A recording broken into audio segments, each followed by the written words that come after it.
tiba-tiba gerak-gerak sendiri kayak Itu sering banget bilang kalau mau berenang itu jangan sampai sore, jangan sampai perempuan berbadan ular. Halo, kembali lagi di Jelang Maghrib. Nah, kali ini kita bakal masuk pada segmen cerita-cerita horor. Oke, nah, baik. Sebelumnya kita tagline dulu ya. Nah, jadi biar kita makin enjoy dan menikmati apa cerita-cerita horor yang mau kita ceritakan seperti itu. Oke, gimana? kita langsung mulai aja ya. Oke, ya. kamu yang mimpinnya. Oke, 1, 2, 3. Tutup Jelang maghrib. Jelang maghrib. Iya. Oke, 1, 2, 3. Jelang maghrib, tutup mata, tutup telinga. Ingat, dunia kita berbeda. Oke, nah jadi sekarang kita bakal masuk pada segmen cerita-cerita horor dari kisah kita ya. Nah, jadi di sini kemungkinan bakal menceritakan tentang pengalaman pribadi dari kita sendiri dan mungkin ada cerita juga tentang apa yang ada di daerah kita. Kita kan sebenarnya ini kan beda-beda ya. Oh, dari mana? Cilacap. Cilacap apa? Dari Pemalang. Nah, dari Pemalang. Kalau nggak tahu Pemalang, awas kamu. Awas Malang kan kamu. Jawa juga. Iya, Jawa Tengah. Nah, Jawa Tengah. Nah, jadi di sini kita bakal menceritakan pengalaman-pengalaman kami. Nah, mungkin langsung dari siapa yang mau cerita dulu nih? Aku. Oke, Hilda. Dan Kak lupa. Nah, ini sebelumnya kalian udah pada kenal kita semua ya. Nah, jadi aku yang pertama host waktu episode pertama. Terus ini mereka ini host pada episode kedua. Terus ini narasumber di episode kedua kayak gitu. Nah, sekarang yang episode ketiga kita bakal gabung semuanya dan kita bakal menceritakan cerita-cerita horor bersama. Oke, langsung dari Hilda. Oke. Di sini aku tuh bakal nyeritain mitos di daerahku yang bisa dibilang itu cukup familiar karena dari kecil udah dikenalin dengan mitos ini. Salah satunya itu karena kakakku itu laki-laki, kita cuma beda 3 tahun. Dia tuh sering berenang di sungai, dia tuh sering banget main di sungai karena di daerahku tuh ada kali. Istilahnya kali ya teman-teman. Kali itu tuh sering banget teman-teman kakakku semuanya tuh berenang di sana. Dan orang tua di sana tuh sering banget bilang kalau mau berenang itu jangan sampai sore, jangan sampai maghrib, ataupun jangan kelamaan karena ada sosok minyangga atau di daerahku disebutnya menyangga gitu. Gimana itu? Gimana? Aduh, sebenarnya aku tuh takut kalau ngomong horor karena takut terbayang-bayang. Kalau ini podcast horor, masa kamu takut bahas horor gimana sih? Nah, itu pokoknya kalau itu tuh di deskripsiinnya tuh ada 2 versi. Yang pertama itu perempuan berbadan ular. Tapi rambutnya panjang gitu. Perempuannya cantik gitu ya. Tapi secantik-cantiknya malu. Oh iya, gitu ya, ngeri ya. Itu kayak ini ya, kayak di sinetron Susana itu. Kalian tahu nggak Susana? Tahu. Itu kan juga di situ ada sinetron yang sosok seperti itu, badan ular. Oh iya. Mukanya cewek. Iya sih kayaknya. Kalau Kidul. Temennya kalau gitu lah beda. Sesirkel nggak sih? Satu circle. Oke. Terus lanjut ceritanya. Nah, itu tuh sosok itu digambarin ular tadi, rambutnya panjang. Terus ada juga yang itu tuh kayak rambut doang. Kepala sama rambut doang gitu kan, ngeri banget ya. Gak ada badannya. Enggak ada kayak rambut aja yang panjang banget sampai enggak ada ujungnya. Pernah juga ada kasus nih, ada anak kecil lah sempet tenggelam di daerah itu.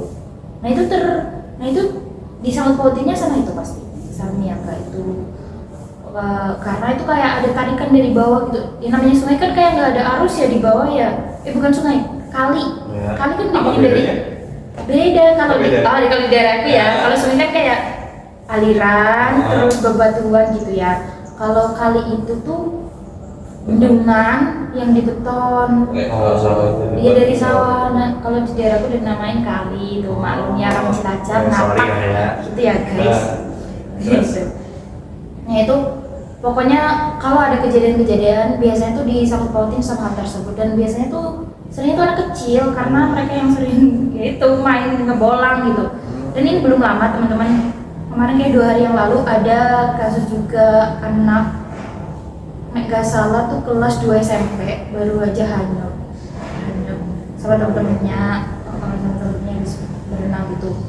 Nah itu bisa jadi kalau ini aku lihat itu di sosial media khusus postingan daerah Cilacap ya, daerah Cilacap tepatnya di desa Gandrumangu.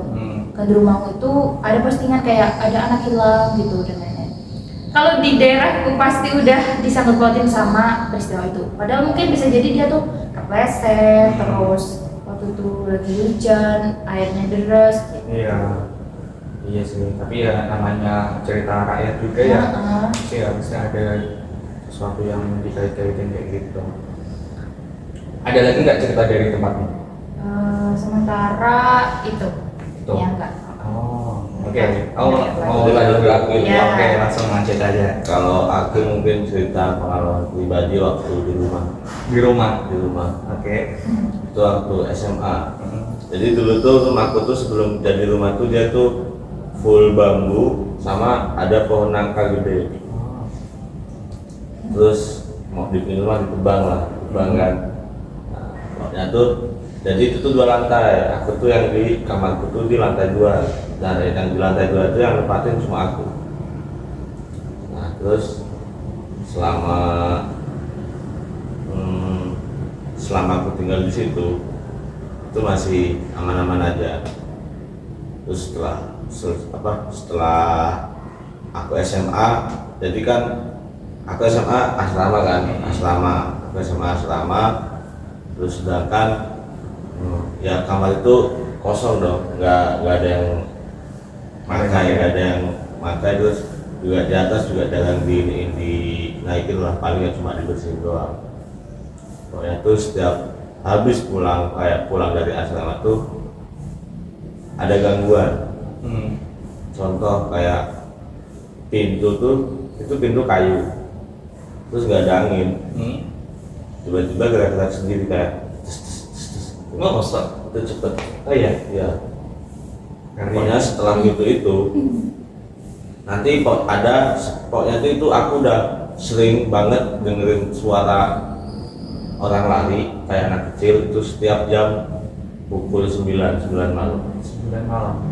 Di rumah. Di mana ya? Di rumah. Tapi yang lain denger nggak? Yang lain nggak denger. Jadi Kamu sendiri. kan ini kan kamarku. Uh-huh. Terus depanku kayak ruang tengah. Langsung ruang tengah. Nah di situ jadi setiap pukul 9 tuh ada orang lari. Sama kalau semisal kan ada jendelanya kan kamarku kan. Nah pokoknya malam tuh kadang aku tuh kan pasti tutup jendela aku tutup. Nah setiap aku mau keluar kamar nggak ada angin, nggak ada apa, itu tuh pasti jendelanya itu kayak didobrak sendiri. Nah, terus setiap aku buka pintu langsung berarti itu aku tuh rasain kayak gitu tuh seminggu tuh aku udah kayak yang pertama aku langsung turun ke bawah, nggak berhenti di situ. Terus kayak kok gini terus sampai tak beraniin toh.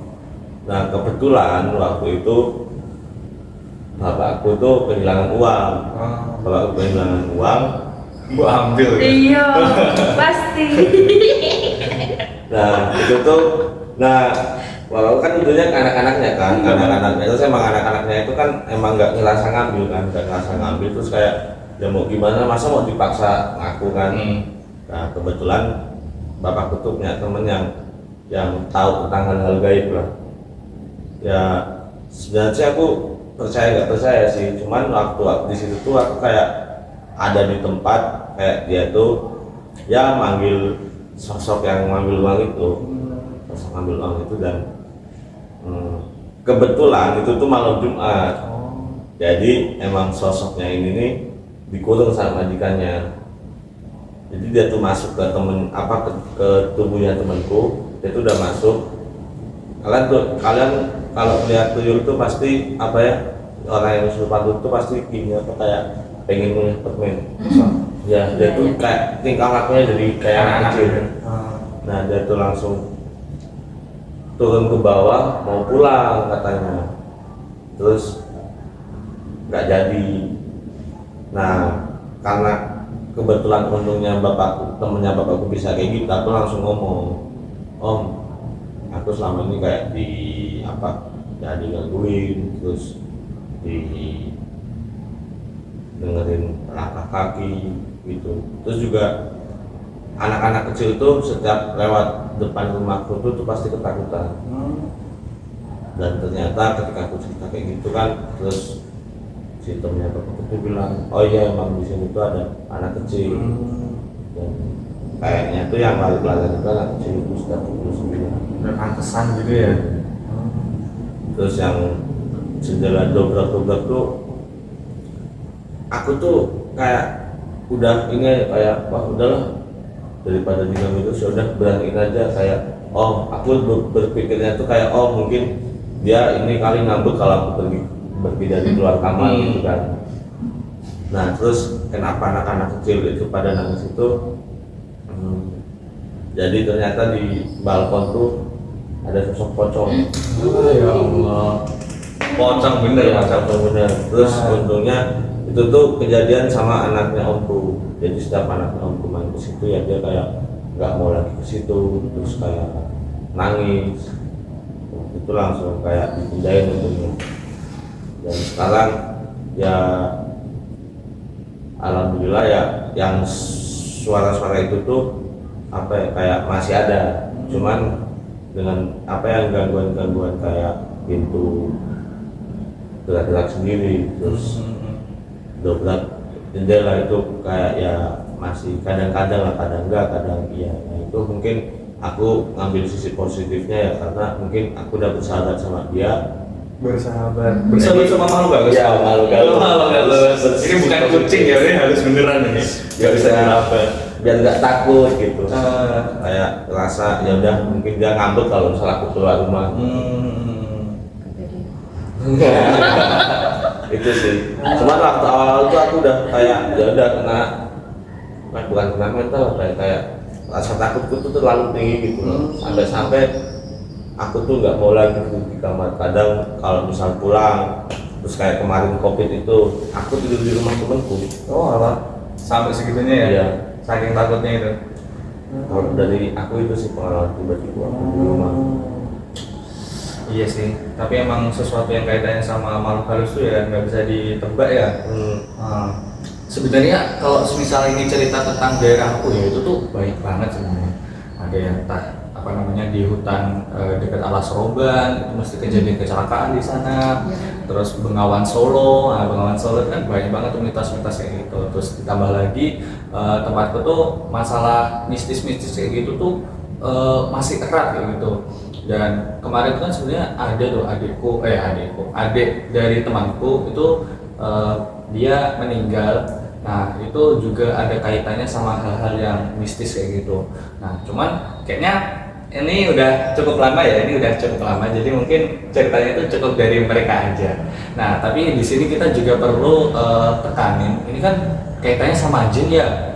Nah kalau misal kaitannya sama jin itu kan dalam Al-Quran udah diterangkan pada surat Al-Falaq bahwasanya kalau misal kita ada gangguan jin kayak gitu kan kita harus meminta doa dan membaca surat Al-Falaq untuk menghindari gangguan-gangguan jin kayak gitu.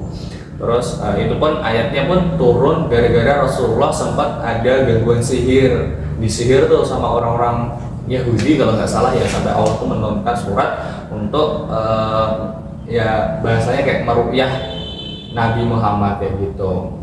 Mungkin sebelum ditutup nih close statement dari kalian ada nggak? Mungkin ada close statement. Ada nggak? Ini sih satu hal yang aku yakini, selama kita tetap berpegang teguh sama keyakinan kita bahwa kita hidup berdampingan dengan makhluk tersebut, jin gitu, dan kita nggak pernah bahasa itu menyalahi aturan yang ada di daerah kita, pokoknya insya Allah semuanya akan aman. Kita ingat prinsip atau pepatah yang intinya di mana bumi dibijak, di situ langit dijunjung. Jadi kita ikutin aja aturan-aturan di daerah tersebut, daerah kita sendiri, supaya kita bisa hidup berdampingan dengan aman dan tenang. aja. Aku boleh nambahin ini? Oke, silakan. Kalau dari aku ini sih ya, kita kan ya udah dijelaskan oleh Al-Quran bahwasanya emang kita tuh ya hidup tuh ya apa tadi? Berdampingan sama makhluk jin loh. Jadi ya emang itu faktanya gitu, nggak usah takut gitu ya. Itu takut tuh rasa manusiawi lah, cuman rasa takut itu harus dilawan gitu. Jadi biar apa? Karena rasa takutmu itulah yang membuat hal-hal yang biasa aja menjadi menakutkan gitu. Jadi memberanikan diri saya gitu. Itu kalau dari aku still Yoman. Still Yoman. Oke, nah sebelum kita tutup, kita tagline dulu ya. Ya. Oke, ini sebelum kita tutup, kita tagline dulu. 1, 2, 3. Jelang maghrib, tutup mata, tutup telinga, ingat dunia kita berbeda. Oke, ketemu lagi di episode berikutnya. Dadah.